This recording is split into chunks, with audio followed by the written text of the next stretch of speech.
Yung isa binili na po. Binili na yung isa ng mga tao. Kaya bali 4 na piraso yan. Binili na yung isa. Yan na lang natira. Isang 2 mamsa. Bali bago isang yellow pintuna. Tambakol. Kala ko tulingan. Mga sisters, yan. Karating lang ni Mister at ito, yung huli niya. Ilang pirasong mamsa ito? Bali 6. 6 na piraso at sa tingin ko ay ang isang ay parang mga 3 kilo. No? Oo. Sa tansya ko. 6 na piraso tapos preparas yung laki. Yan, mga sisters. Malalaman natin mamaya kapag naibenta na ni Mister dahil gabi na. Yan, kailangan niya na itong maibenta agad. 4 lang yung pampakilo. Yung 2 ay pang ulam. Wow, may pang-ulam na naman. Ayan, thank you Lord sa huli ni Mister. Yun mga sisters, dito na si Mister. Yan na siya, oh, pahinga. Yan. Kade-deliver niya lang ng isda na huli nila. At ito na yun. Yung kanilang huli lahat. Naka 11.9. Puro mamsain hala. 11.9 sa tig 215. At yun mga sisters yung kabayaran. 2,558. So dahil may kasama siya, syempre hinati. Yun. Ang kanilang kaparte. Yan, mga sisters. Ipagpaumanhin po ninyo kung hindi natin nakikita. Hindi nyo nakikita yung paghuli. Kung paano nahuhuli sa laot yung isda. Kasi wala kaming Yun, mga sisters.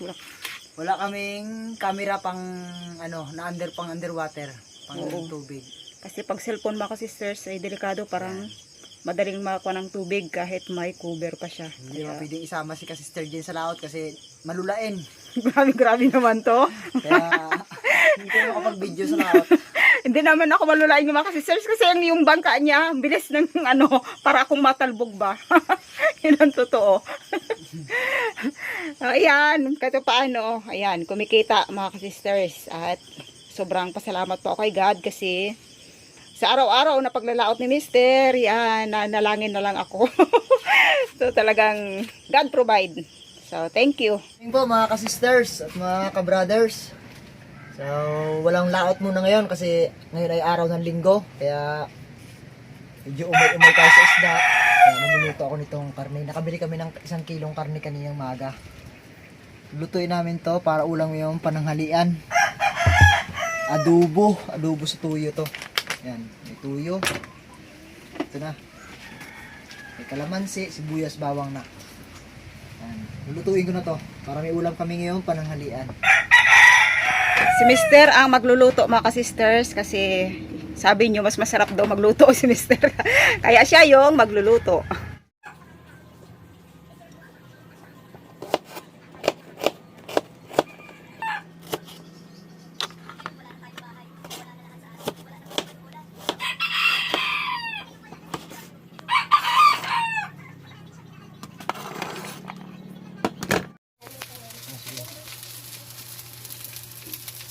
Lagay na po natin yung ating karne.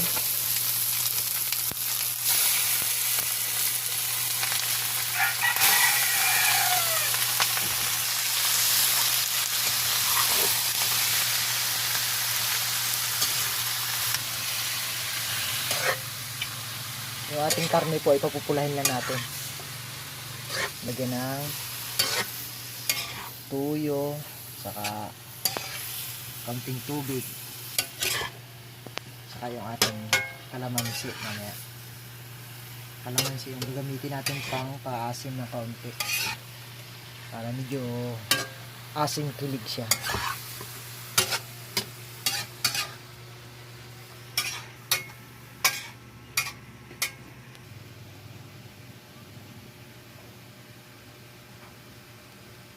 Sisters, maglalagay na po tayo ng ating tuyo.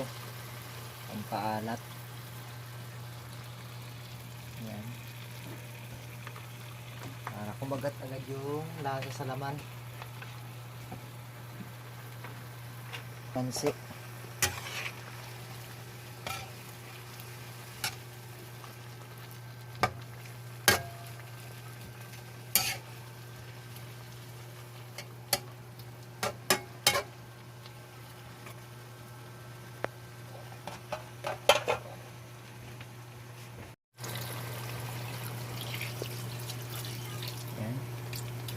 Kaya na siguro lutuin yung karne niyan.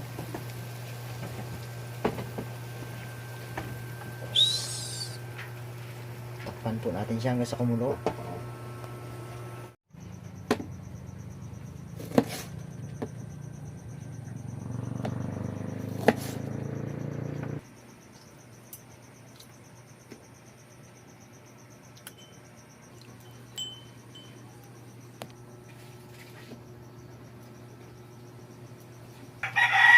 Sisters, kumukulo na po yung ating sabaw sa karne niya. Yan po ipaiiga natin para talab na talab yung lasa sa laman.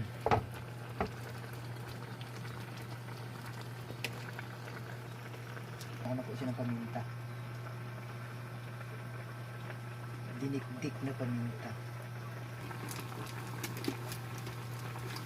Ay yung ating pampalasa, dagdag pampalasa.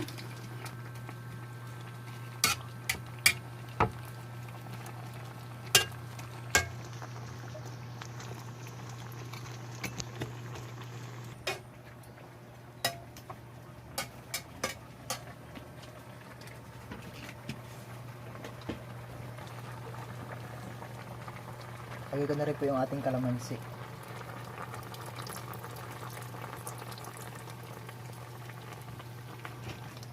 Takpan rin natin.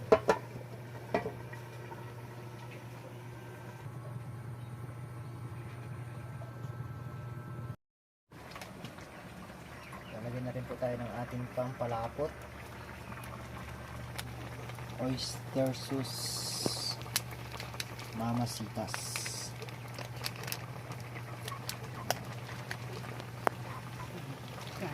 Ito na yung magpapasarap sa kanya. Si Lolo Tomas. Atay ng baboy at ano, mix natin. Ayan.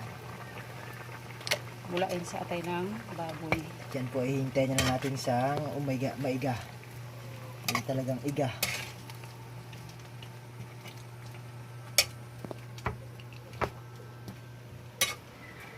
Para ito ay tuloy.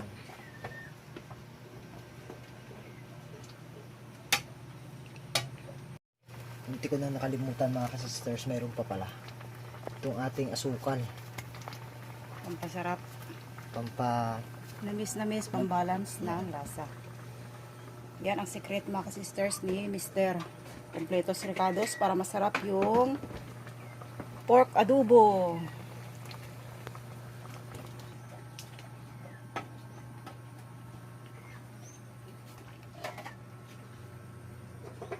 Mga sisters, malapit nang maiga yung ating sabaw ng karne. Nilagay ko na itong ating pinya. Ayan, nilagay ako ng pinya para dagdag pang pasarap. Wow, sarap. Ayan. Sarap dito mga ka-sisters. Sasabay na natin itong ating agwa di pataranta. Ayan. Siling manghang. Siling manghang. Saluin lang natin siya. Itong Pork adobo with pinya. Wow, ang sarap nito mga sisters. Sarap ng amoy oh. Kahit yung bango pa lang ay talagang ulam na. Sarap ng ulam namin ngayong tanghalian.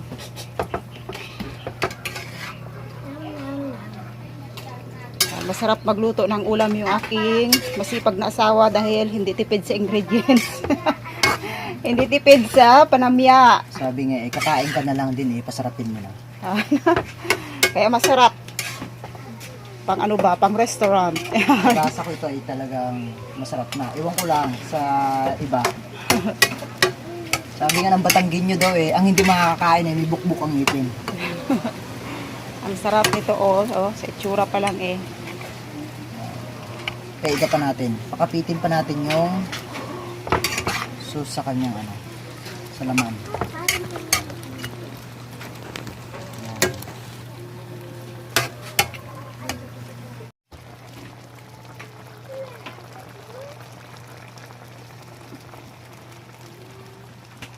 Mga sisters, abot pa naman. Lagay-lagay ko na lang itong pampabango.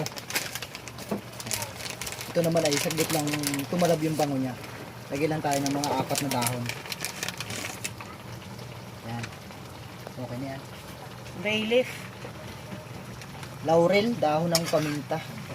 Dagdag aroma sa pork adobo. Yan.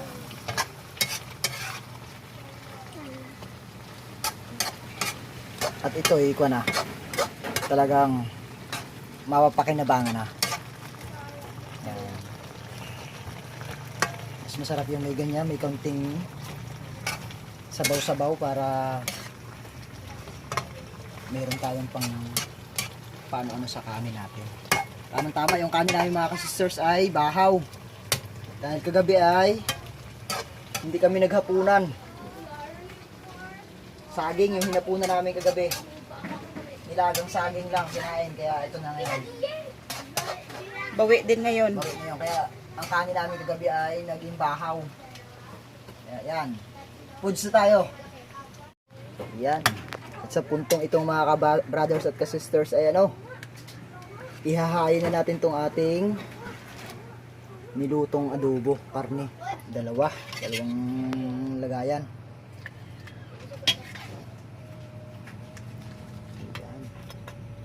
Wow, sarap.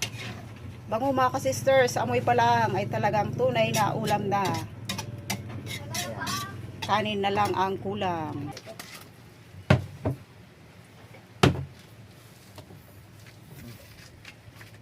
Mga ka-sisters, tanghalian po tayo. Sakto yung ulam na masarap sa sakto sa magandang panahon. Thank you Lord sa pagkain ugad sa aming harapan ng Diyos. Salamat po ugad sa patuloy na buhay, sa kalakasan, sa pag-iingat, sa mabuting pangatawan. In Jesus' name, Amen.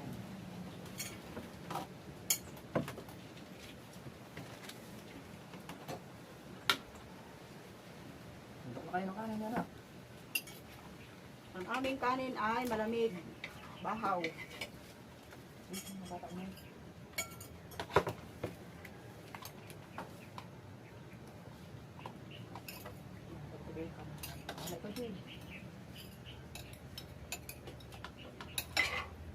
O yan, paras mayroong Kumuha serve. lang ganang yung laman, wag na yung mga taba kasi hindi nyo naman kinakain yung taba eh.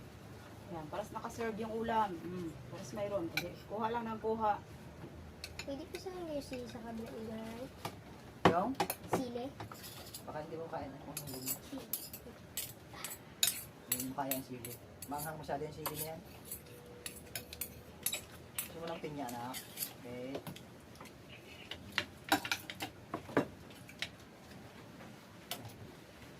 Mga ka-sisters, tanghalian po tayo. Mga ka-brothers. Kain tayong tanghalian. Sarap.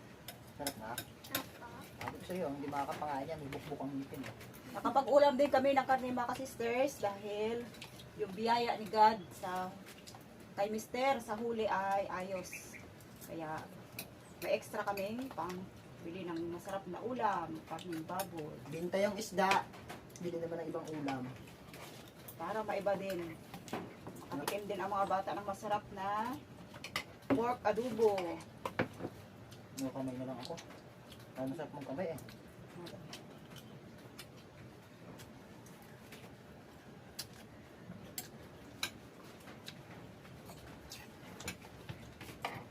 Dito sa amin mga ka-sisters, laging ulan. So, nagkataon ngayon, ang ganda ng init. Pag may parating na ng bagyo, mag-ano muna yan, mag-iinit muna, saka naman mag-ulan pag palabas na yung bagyo, dito yung saka yung ulan sa atin.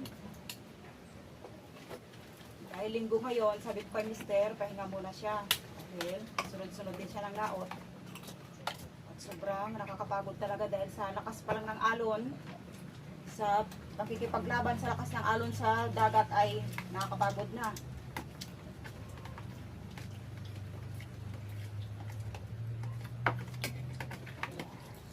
Ayos pala eh. Diba talaga ang sarap na tinda?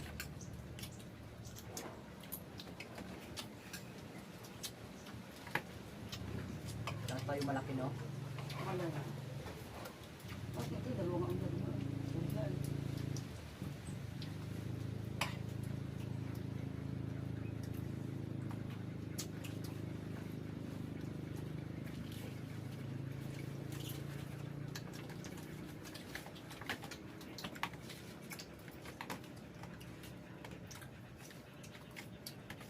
Pilihan ang buhok ko lang.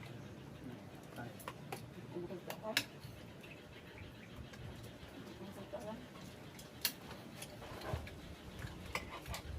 Parang masarap to pag may, tantola. Diyos na yun, Diyos. Wala lang yun, no?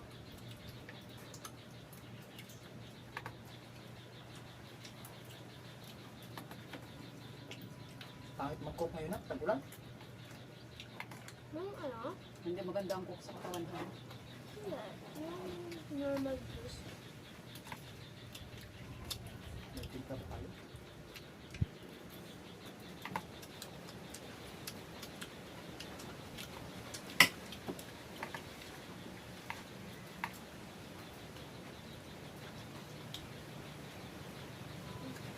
Ayos, mga sisters, masarap.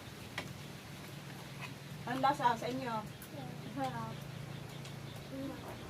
Salamat ma, nakaluto si ama ng masarap na adobo.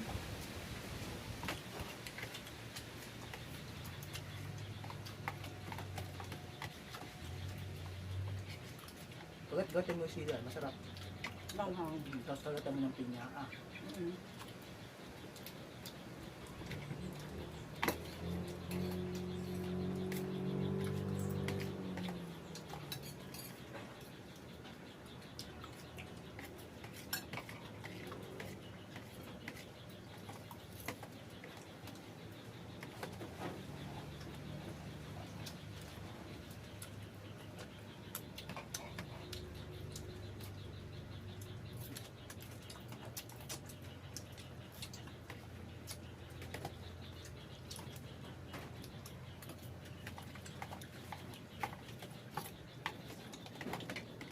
Sarap talaga. Ano, abot ka ng initin anak? Alam ka nga rin. Nakapon naman, kung kung sinanay tayo.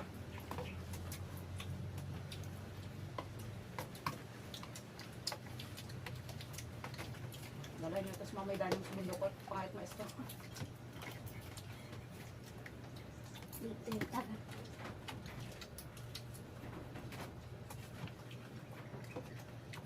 Lakad na kayo hindi, kaya nyo yan.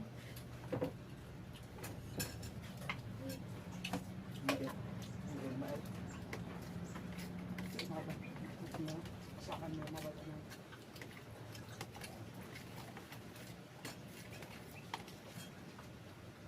Napit ka dito, anak. Bakal mo naman. Kapit nito, Bert. Hindi ako kung dapat mo na anak. Oh. Basta kang ulan, labo ang dagat. Walang malinaw na dagat pag tag-ulan. Kasi ang baha lang sa dagat nagapunta.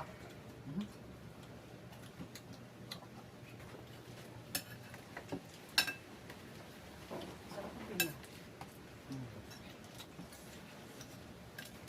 Masarap yung sabaw natin, no?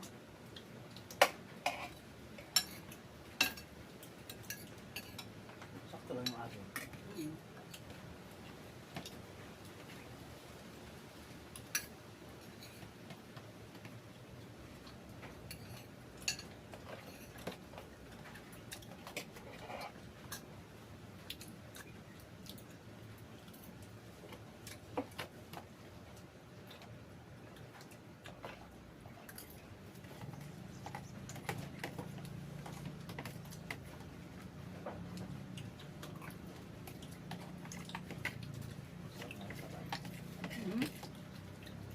Or,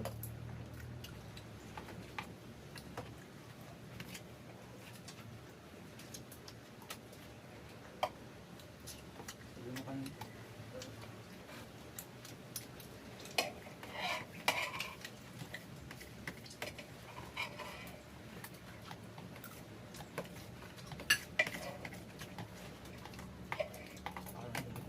masarap lang. Masarap lang mga ingat natin. Mga ka-sisters, tuloy po yung aming masarap na paranghalian. Shout out na lang po sa inyong lahat. At maraming salamat sa patuloy na pagsubaybay. Marami pong salamat.